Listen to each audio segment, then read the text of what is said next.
સુરતની એસવીએનઆઈટી કોલેજમાં વિદ્યાર્થી સાથે રેગિંગ મામલે એનએસયુઆઈ કાર્યકર્તાઓએ વિરોધ કર્યો। એસવીએનઆઈટીના ડિરેક્ટરને ઉગ્ર રજૂઆત સાથે નક્કર પગલાં ભરવા માંગ કરી એનએસયુઆઈ કાર્યકર્તાઓએ પોતાના પટ્ટા ડિરેક્ટરના ટેબલ પર મૂકીને વિરોધ કર્યો।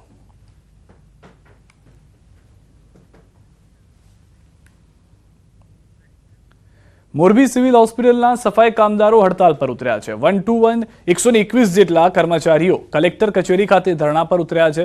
121 કર્મચારીઓ ધરણા પર ઉતરતા રજૂઆત છતાં પગાર સ્લીપ, બોનસ તેમજ હક રજાઓ ન મળતા વિરોધ પ્રદર્શન કરાયું। સફાઈ કામદારોનું કહેવું છે કે નોકરીમાંથી કાઢી મૂકવાની પણ ધમકી આપી હતી। સફાઈ કામદારોએ માંગ ન સ્વીકારાય ત્યાં સુધી હડતાલ યથાવત રાખવાની ચીમકી ઉચ્ચારી। મોરબી શહેર કોંગ્રેસે પણ સફાઈ કામદારોની હડતાલને સમર્થન આપ્યું। 2024 થી પગાર સ્લીપ કે બોનસ કે હક રજા કોઈ આપ્યું નથી અને કોઈ વસ્તુની અમને માહિતી નથી અને એવું કહેવામાં આવે છે કે તમને 5 જણાને નહીં, અમે જેટલા માણસો છીએ મજૂર એ બધાને એક સરખું વસ્તુ મળવું જોઈએ અને બાકી અમને એવી ધમકીથી લેટર આપે છે કે તમને નોકરીમાંથી કાઢી નાખશું। કર્મચારીઓને સાથે જે અન્યાય થયો છે એમને જે પગાર સ્લીપ આપવી જોઈએ પગાર સ્લીપ આપતા નથી, એમને જે રજા પગાર મળવો જોઈએ મળતો નથી। જો એ ખરેખર યોગ્ય પગાર કરતા હોય પ્રાઇવેટ કંપનીઓ વાળા તો એને ઈપીએફ ની જો પત્રક જે છે એ આપવું જોઈએ, એમને ડ્રેસિંગ એલાઉન્સ આપવું જોઈએ। રાજકોટ સહિત રાજ્યભરમાં પડતર માંગણીઓને લઈને આરટીઓ ઇન્સ્પેક્ટરનું આંદોલન આગળ વધી રહ્યું છે। રાજકોટ આરટીઓ ખાતે આરટીઓ ઇન્સ્પેક્ટર દ્વારા પોતાની કામગીરીથી દૂર રહ્યા હોવાનું જોવા મળ્યું।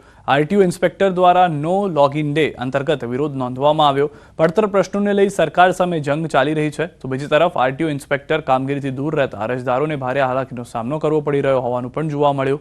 ટેસ્ટ ડ્રાઈવ આપવા અવારનવાર તેમજ લાયસન્સ આપતા આવવા લોકોને પણ જે રિન્યૂ કરવાનું છે તેઓને પણ ધક્કા થઈ રહ્યા હોવાનું જોવા મળ્યું છે। અમે એક વીકથી ગાંધીચર્યા મુજબ અમે આંદોલન કરી રહ્યા છીએ કે 2018ની બેચના ઘણા બધા ઇન્સ્પેક્ટરો છે કે જેને પ્રમોશન પૂરા થયેલા નથી। 2013ની બેચના ઘણા બધા ઇન્સ્પેક્ટરો છે કે જેના 2018ની બેચના લોકોના ઘણા બધાના પ્રોબેશન પૂરા થયેલા નથી અને 13ની બેચના ઘણા લોકોના પ્રમોશન પૂરા થયેલા નથી। આવી બધી ઘણી બધી 12 થી 13 મુદ્દાઓ છે જેઓની અમારી માંગણી છે જે અત્યાર સુધી સંતોષાયેલ નથી। હાલ રોકાઈશું એક વિરામ માટે। આપ જોડાયેલા રહો ગુજરાતની number 1 news channel news 18 Gujarati સાથે।